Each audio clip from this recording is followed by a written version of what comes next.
The buzzword for today is gluten-free. I was pleasantly surprised the other day when I stopped by Starved Rock State Park. They have a lodge, and in the lodge there's a restaurant.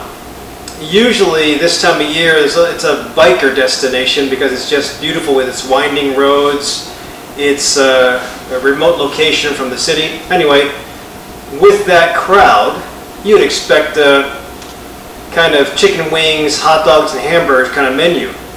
And I was just hungry, and I thought there was an hour left to drive, so we stopped by there. And believe it or not, they had gluten-free after each of the entrees on the menu. I'm thinking, do bikers go gluten-free? But anyway, I was pleasantly surprised there. And then I started to make inquiry to other restaurants in my local area, and I heard from patients that as long as you ask for it, there usually will be a gluten-free substitute of some sort in most of your restaurants today. Since January of 2014, the government came down with the specific labels for gluten-free and how it should be labeled on all products. I think it's because there's enough demand that more and more people are turning positive for antibodies to what's termed celiac disease. Celiac disease, if we just talk about that for a second, is a disease where the lining of the gut, the small intestine, the large intestine, are sensitive to gluten. And usually you'll produce an antibody. It's sensitive to a couple other things anyway, to begin with, but you'll produce an antibody, and usually if you're severe enough or you have it in the genes, your blood test will be positive as long as you're eating gluten, and then we can tell you, your doctor's going to say then, stop gluten. It seems like a big thing for just saying stop gluten, but some people can't get out of their comfort zone to get on a gluten-free diet, so they have to have proof, and it gives them more inspiration. I have no problems with that. It also gives a diagnosis, so you don't have to worry about anything else life-threatening in the distant future. So with that, there are also some people who are just gluten sensitive. Not necessarily gluten allergic, but gluten sensitive.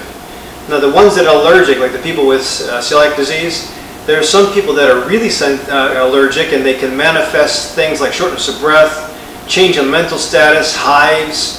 So there's degrees of severity for the gluten allergic people. But the gluten sensitive folks, sometimes these blood tests won't come back positive. There are fancier blood tests to get CRX3, but usually they're not paid for by insurance, and they're lengthy and hard to get. Not all doctors' offices offer them. But if you need to have that form of information available to help you make the switch, then it's important that you invest in that kind of a test. If you don't need that kind of information, then great. But what I wanted to empower a lot of my people that are on the fence, meaning some people who have bloating, some people are foggy with their brain fog in the morning, fatigued, extra weight gain after you eat certain foods, joint pain, rashes, asthma that's not going away.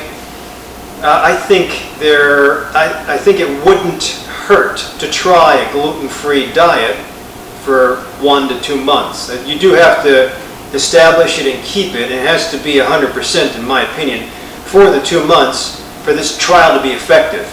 If you are feeling great at the end of 2 months, then you know that there has been some improvement with just limiting this glue or this antigen out of your system, out of your nutrition plan.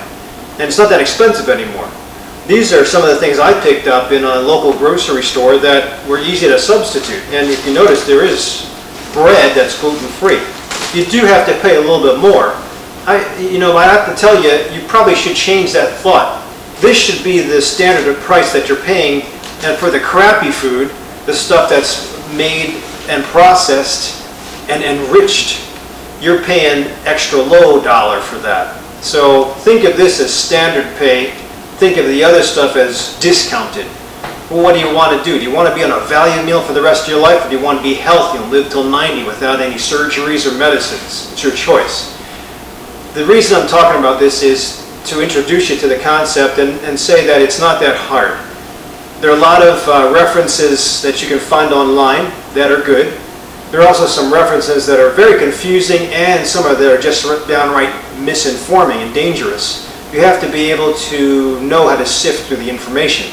That's why it's nice to have an advocate who knows about being gluten-free.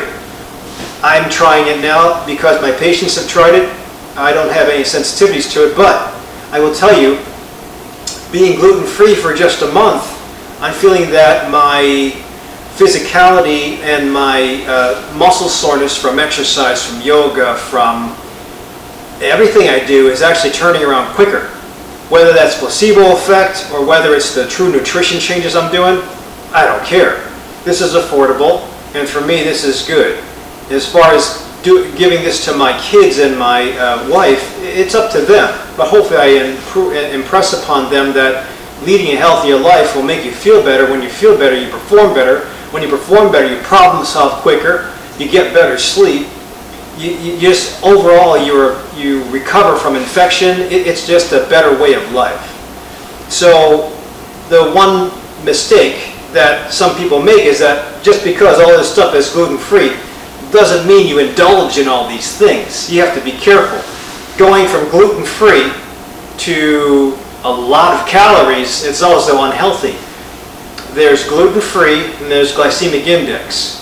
So once you switch over to gluten-free products, if you still need the taste of grain of some sort, like in your breakfast, if you still have to have a sandwich, if you still like the texture of chips, then that's fine, but try to make the switch over.